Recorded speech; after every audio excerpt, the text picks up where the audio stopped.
You're looking at your front yard right now, and somewhere in the back of your mind, there's this low-level frustration just sitting there. The grass that refuses to grow under that tree, the slope that washes out every spring, the bare patch you've reseeded 3 times and it's still not right. Maybe it's weeds that come back faster than you can pull them. Maybe it's the mowing every single week, same patch, same effort, and it still doesn't look the way you want it to. Whatever it is, you've dealt with it long enough. And here's the thing nobody in these gardening videos actually says out loud. Grass is not your only option. And for millions of homeowners across the US, it's not even the best one. I'm going to show you 9 ground cover plants that will completely change how your front yard looks and performs. 0 mowing required, nearly 0 upkeep once they're established. And number 1 on this list is so good, so low cost, and so visually striking, it almost seems unfair to the other 8. Stay with me. I've been testing these plants in real front yards under real conditions, shade, full sun, drought, clay soil, all of it. Not a greenhouse, not a nursery catalog. Actual home landscapes. And if that's the kind of content you want, practical, honest, no fluff, hit subscribe right now. I put out a new planting guide every single week. All right, let's get into it. We're counting down from 9 to 1, and the closer we get to number 1, the more useful these picks get. And I promise you, number 1 is going to surprise you. 9 plants. Sun lovers, shade specialists, slope fixers, drought survivors. I've organized them from solid and reliable all the way down to genuinely exceptional. Every single one of these works beautifully at the front of the house, and each one comes with something most other videos don't give you. The real honest detail about what it does, what it needs, and the one thing most people don't find out until it's too late. Number 9. Liriope. Some of you already know this one. You've probably seen it edging walkways or tucked along a foundation. But here's what most people don't realize about Liriope. It's one of the most zone-flexible ground covers in the country. We're talking zones 4 all the way through 10. That means it works from Minnesota winters to Florida summers. Most plants can't say that, and this is where it gets interesting. Liriope looks like ornamental grass. Long arching, dark green blades, tidy and neat. But it is not a grass. It doesn't spread aggressively. It doesn't get weedy. It just stays in its lane and looks great doing it. In late summer, it throws up these little purple flower spikes. Kind of unexpected for something that looks so structural all year.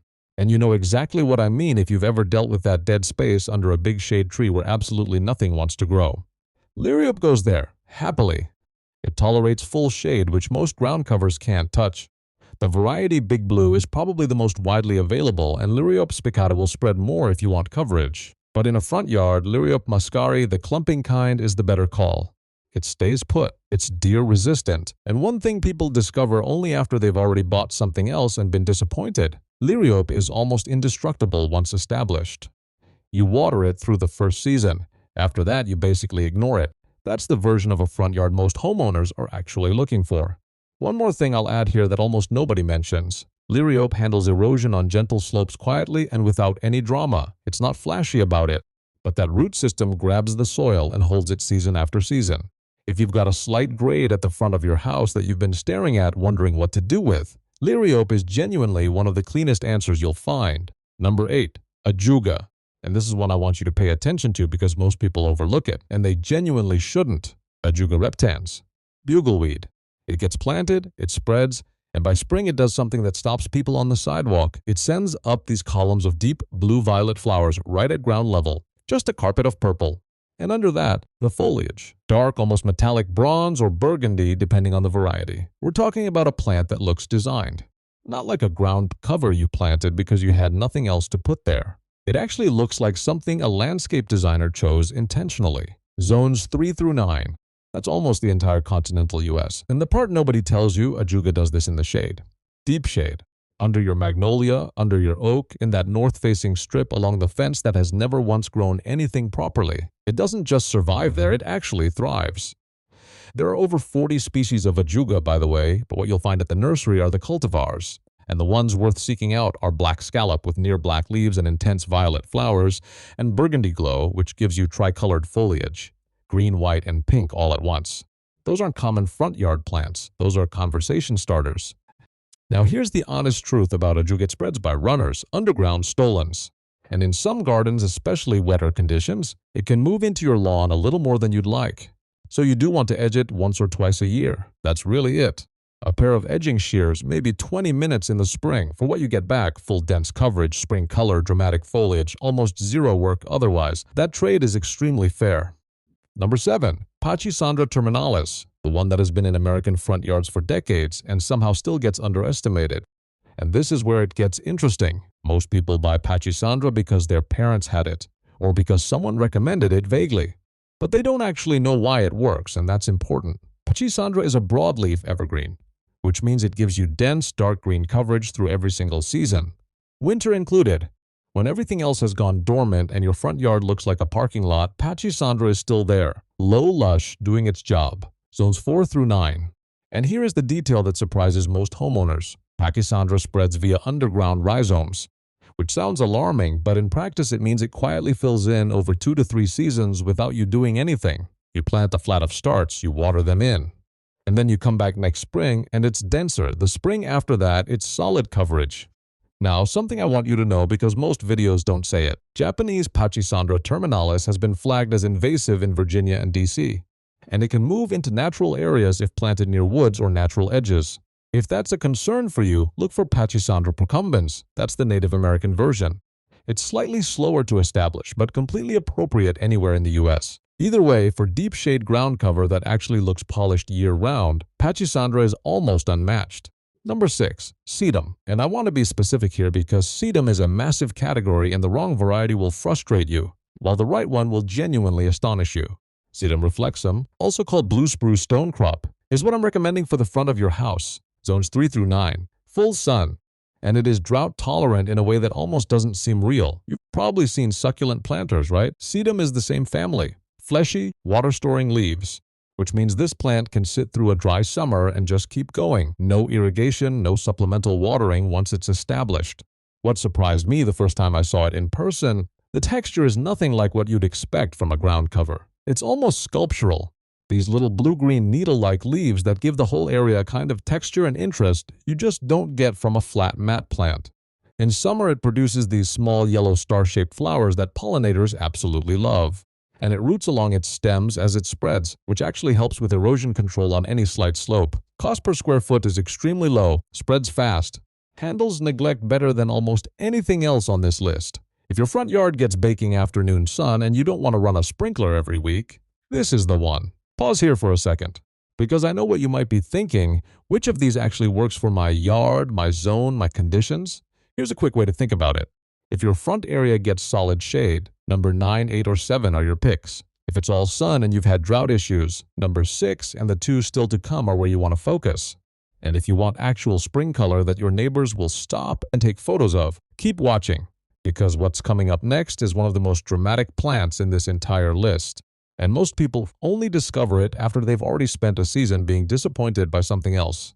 Number 5. Creeping phlox, Phlox subulata.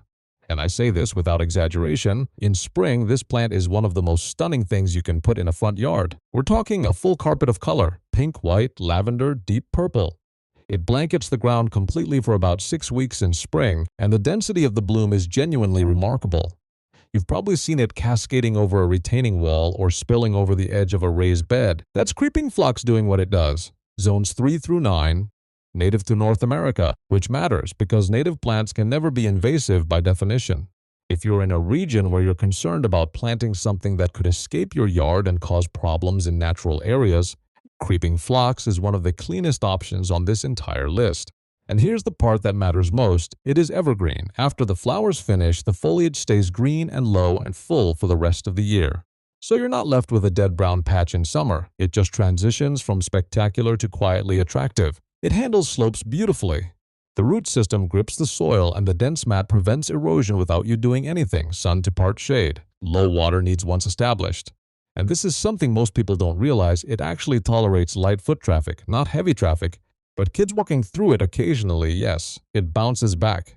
For a front yard that needs curb appeal from March onward, creeping phlox delivers that in a way nothing else on this list quite matches.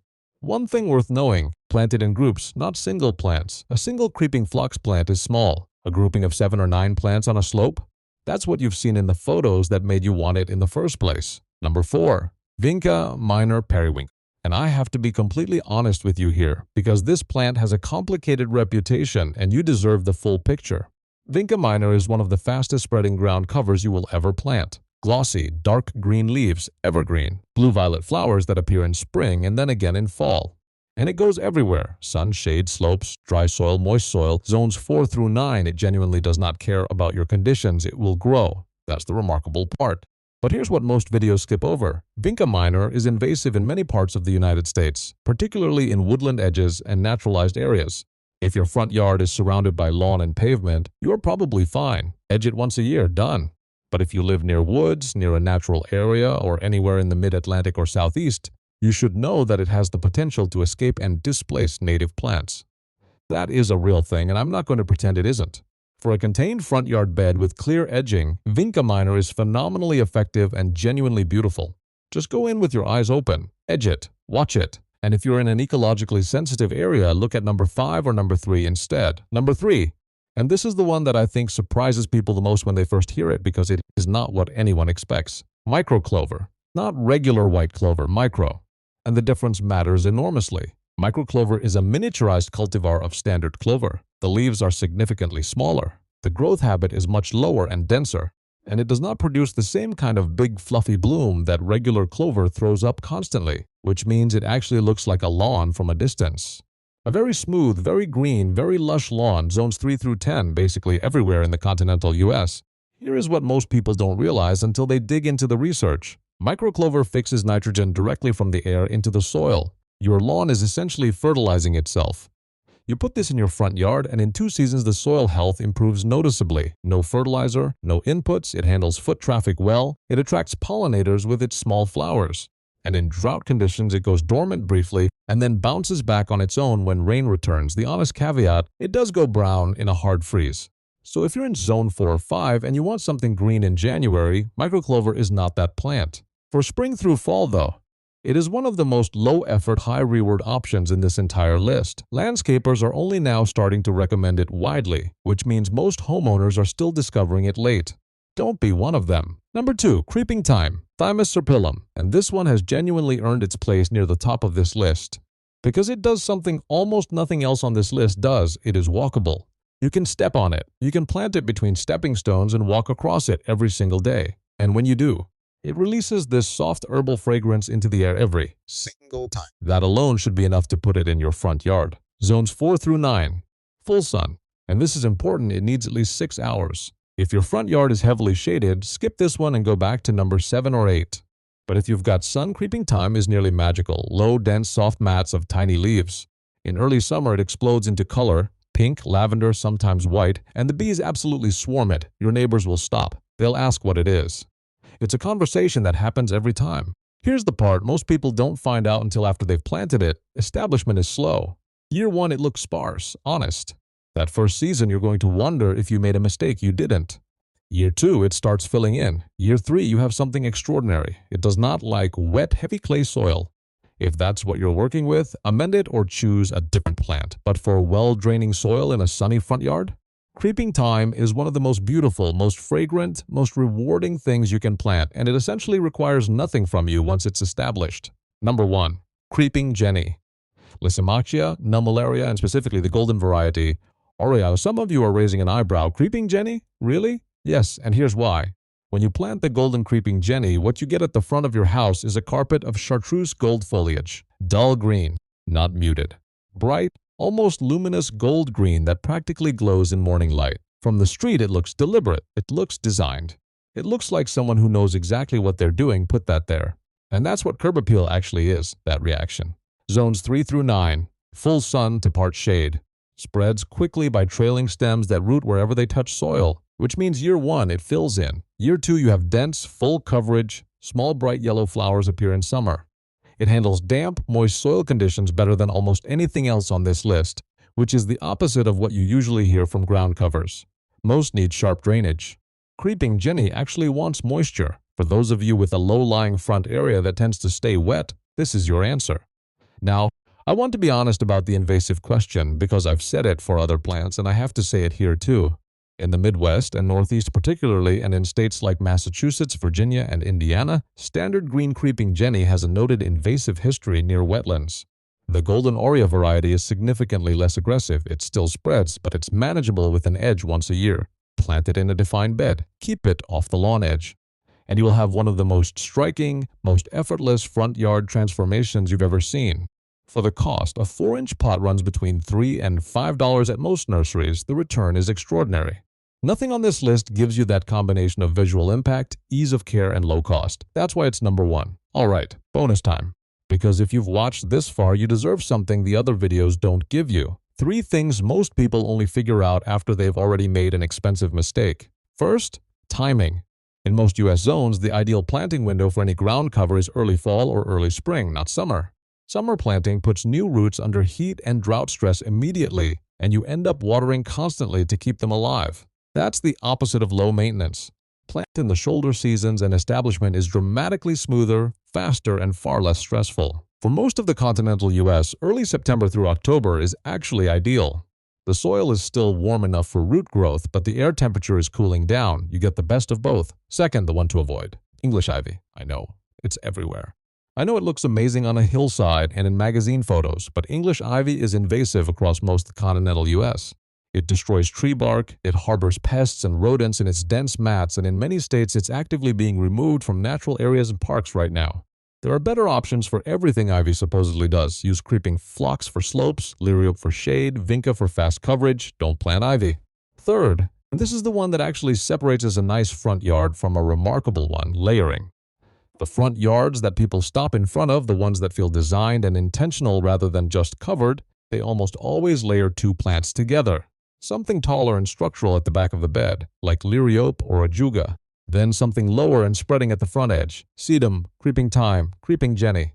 That contrast in height and texture is what gives depth. It's what makes your front yard look like something thought went into it, and it costs the same as planting one thing everywhere. That is all 9. And here's the question I want you to answer in the comments below. Which of these 9 are you planting first, and what's your USTA zone? Because the honest answers are genuinely different depending on where you live.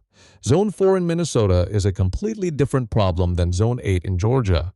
What works beautifully in the Pacific Northwest, sulk in Oklahoma. Tell me your zone and I will reply directly. I read every single comment on this channel.